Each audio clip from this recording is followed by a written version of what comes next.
अस्सलाम।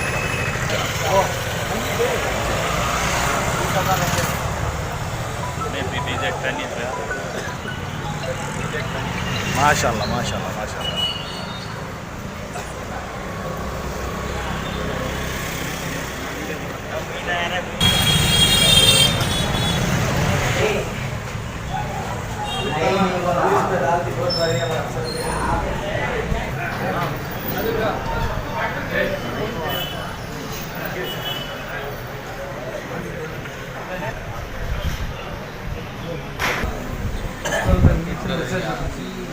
जी जी यूं ही वहाँ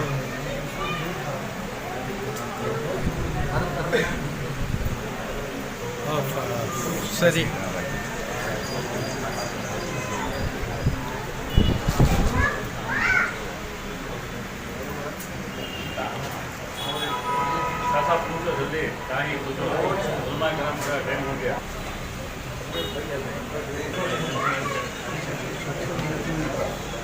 जी जनाब।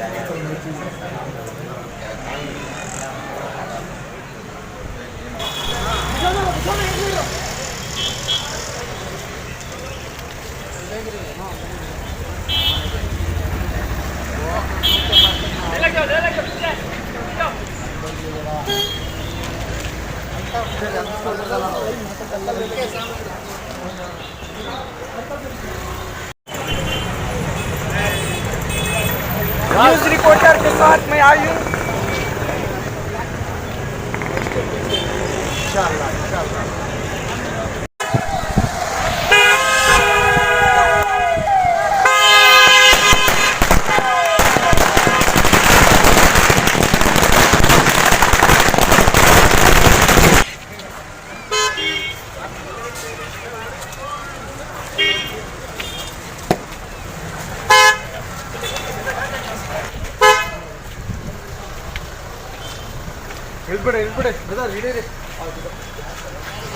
बोला विजय जमीन अहमद खान साहब जय, बोला जिब्राइल जय। हेलो कपड़ा आया हेलो सर सर नहीं बाबा तक लगा फोन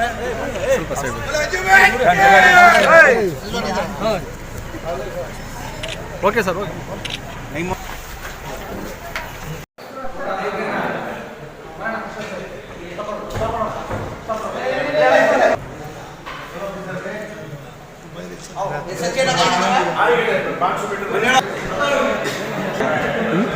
अस्सलामुअलैकुम, मैं अफसर मैसूरी। नाजरीन इकराम, शहर बेंगलुरु नहीं बल्कि रियासत कर्नाटक में इतनी इनकी शनाख्त और इनका सिक्का जमाए हैं। गरीबों के हमदर्द, यतीमों और बेवाओं के मसीहा और साबिक़ वज़ीर और रुकन असम्बली चामराजपेट अली जनाब ज़मीर अहमद ख़ान साहब हमारे दरमियान मौजूद हैं कि मुझको मालूम नहीं है कि क्या है इबादत करना। मेरा मसलक हर एक इंसान से मोहब्बत करना। मेरी आवाज़ तो मिट जाएगी एक रोज़, मगर दोस्तों तुम मेरे दर्जे की हिफाजत करना। सर, एक सवाल है हमारे से, क्योंकि हमने पिछले दिनों से जो है जिस तरह सियासत को लेकर अवाम की जहनों में जो है एक कश्मकश है, वो कश्मकश ये है कि मुसलमानों का क़ाइद कौन है। आप अपनी तरफ से किसको क़ाइद मानते हैं सर? नहीं, ऐसा क़ाइद हम नहीं मान सकते, हम नहीं भी चुन सकते। जी सर। क़ाइद चुनना आवाम चुन सकती है। मैं तो खिदमतदार बन के मैं खिदमत कर रहा हूँ। मैं कभी एक लीडर होना, मैं क़ाइद होना, मुसलमान का रहबर होना करके मैं कभी ख्वाब ख्याल में नहीं सोचा। मैं यही मकसद से काम कर रहा हूँ। मेरे को अल्लाह मियाँ ने एक मौका दिया, मैं कौम की खिदमतदार बन के खिदमत कर रहा हूँ। मैं क़ाइद बन के कभी सोचा नहीं, ना आगे भी सोचा नहीं। सर, लोगों को जो है एक पटरी पर आना है तो कोई ना कोई जो है उसका क़ाइद होना ज़रूरी है सर। वो आवाम चुनती है उसको, मैं नहीं चुन सकता, आप नहीं चुन सकते। ओके सर, लोग जो है बटे हुए हैं सर, बहुत हिस्सों में बट गए हैं, तो हमारे पास एक यूनिटी नहीं है, इत्तेहाद नहीं है। उसको लेकर आप क्या कहना चाहेंगे? आज का ये नहीं कि खाली कर्नाटका के अंदर, हिंदुस्तान के अंदर हम लोग नेक होते, एक नहीं होते। हर मैं कभी भी कोई भी स्टेज में जाता हूँ, सबसे यही बोलता हूँ मैं, पहले हमको एक होने की ज़रूरत है। एक हो के हम एकजुट हो जाएंगे ना, कोई भी हमारे को हिला नहीं सकता। मगर हमारी बदनसीबी, हम लोग नेक होते, एक होते नहीं। मेरी आवाम से भी एक आजीज़ाना गुजारिश, आज का माहौल आप देखे होंगे किस तरीके से बीजेपी हुकूमत आने के बाद 2014 के बाद दलित और मुसलमान को टारगेट किया जा रहा है। आप देखे होंगे आज़म खान करके जो यूपी के अंदर उनके बाप दादा के ज़माने से वो यूनिवर्सिटी बना के नामचीन पैसे वाले और एक नामचीन हस्ती थे, यानी हिंदुस्तान की एक नामचीन हस्ती। आज़म खान बोले तो एक नामचीन हस्ती। बीजेपी हुकूमत यूपी के अंदर आने के बाद आज उनकी पूरे यूनिवर्सिटी को तबाह कर दिए, आज उनको जेल भेज दिए, आज उनको कोना करके घर में बिठा दिया। ऐसे ही क्या कर रहे बीजेपी वाले, जो स्टेट के अंदर मुसलमान जैसा ताकतवर है उसको कमज़ोर बनाने की कोशिश जद्दोजहद चल रही है। अभी हाल ही के अंदर देखो, मेरे घर में भी ईडी रेड हुआ, मेरे को भी डराने की कोशिश की है। मैं डरने वालों में से नहीं हूँ। ओपन को आह्वान दिया, भाई आप कभी भी मेरे पास आ सकते करके, यानी डराने की कोशिश कर रहे हैं। हम डरने वाले में से नहीं है। जी सर, एक और सवाल यहाँ पर आता है, जिस तरह आपकी और साबिक़ वज़ीर आला सिद्रामैया की जो ख़रीबी है उससे कुछ लोगों के जहनों में, दिलों में एक रकम का जो है कशमकश पैदा हो गया है हुक्मरान, मुस्लिम हुक्मरानों के लिए। इसके बारे में आप क्या कहना चाहते हैं कि आपकी नज़दीकी उनकी दूरी होती जा रही है, इसका क्या मतलब? सिद्रामैया का अभी से नहीं हम लोग, वो भी हमारी जनता दल पार्टी में भी जनता दल पार्टी में था, वो भी जनता दल पार्टी में थे। अज्जू मेरे से ज़्यादा अच्छा सिद्रामैया को अज्जू जानते हैं, यानी अज्जू मेरे से सीनियर है वो।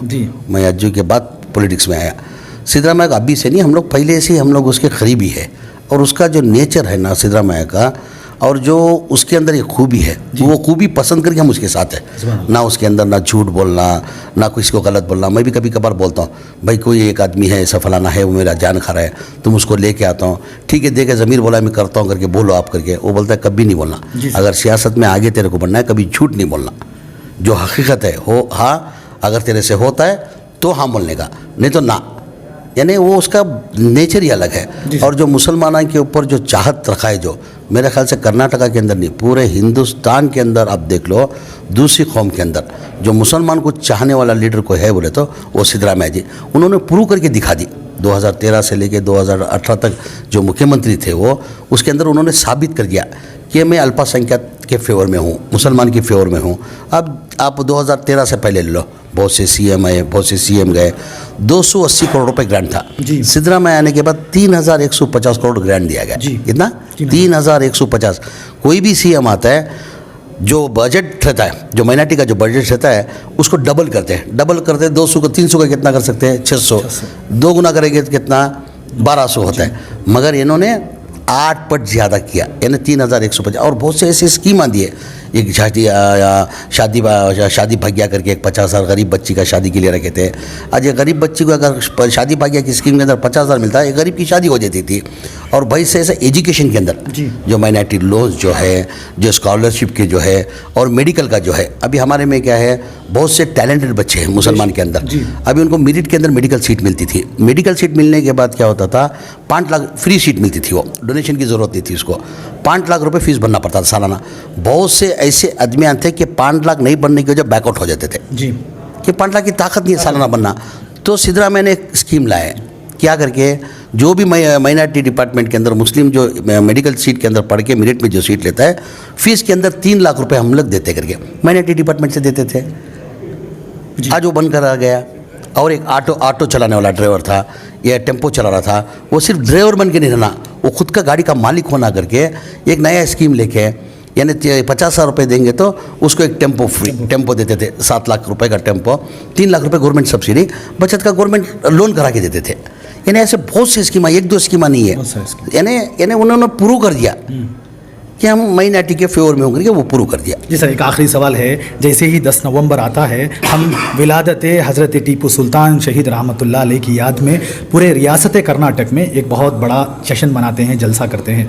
सर, कब तक हम लोग सिर्फ टीपू का जो शेर का जो पट्टा है वो डाल के या ढोल बजा के या घोड़े पे बैठ के, सर ये कब तक करेंगे कि उनके नाम से कोई एक बड़ी यूनिवर्सिटी, उनके नाम से कोई एक बड़ी हॉस्पिटल, उनके नाम से कोई एक बड़ी स्कूल, ये कब खोला जाएगा? नहीं, ये टिप्पू जयंती जो है इधर खाली हिंदुस्तान के अंदर, कर्नाटका के अंदर नहीं, हिंदुस्तानी पूरे दुनिया के अंदर टिप्पू जयंती बनाया जा रहा है। टिप्पू जयंती मतलब टिप्पू का जन्मदिन बोलते हैं उसको, हम लोग जयंती बोलते हैं उसको, बनाया जा रहा है। उसको कोई मैके लाल की रोकने की किसकी मजाल नहीं है।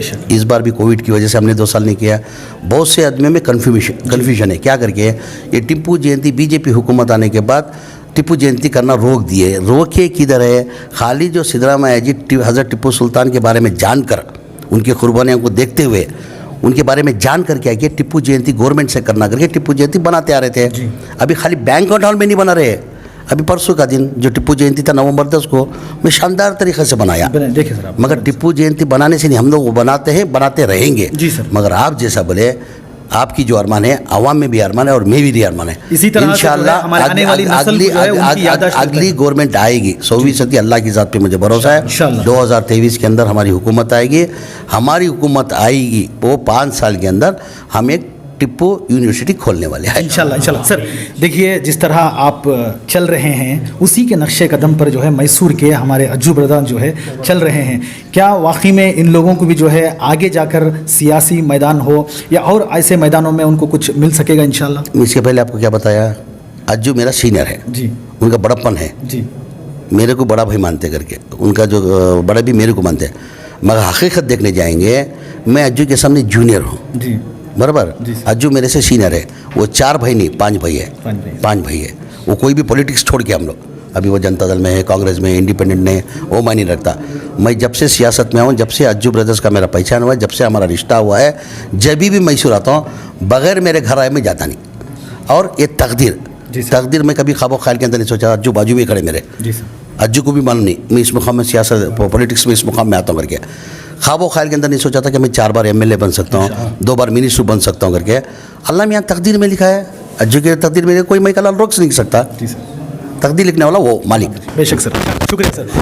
आप देख सकते हैं आज शहर मैसूर जो रुकन असम्बली ज़मीर अहमद खान साहब जो है आए हुए थे। तो देखिए, इसी तरह हमारी इस न्यूज़ चैनल को आगे ज़्यादा से ज़्यादा शेयर करें। और आप लोगों की क्या राय है जनाब BZ ज़मीर अहमद खान साहब के बारे में, आप हमें अपनी राय कमेंट्स बॉक्स में ज़रूर पेश कीजिएगा। तब तक के लिए अस्सलाम वालेकुम व रहमतुल्लाहि व बरकातहू।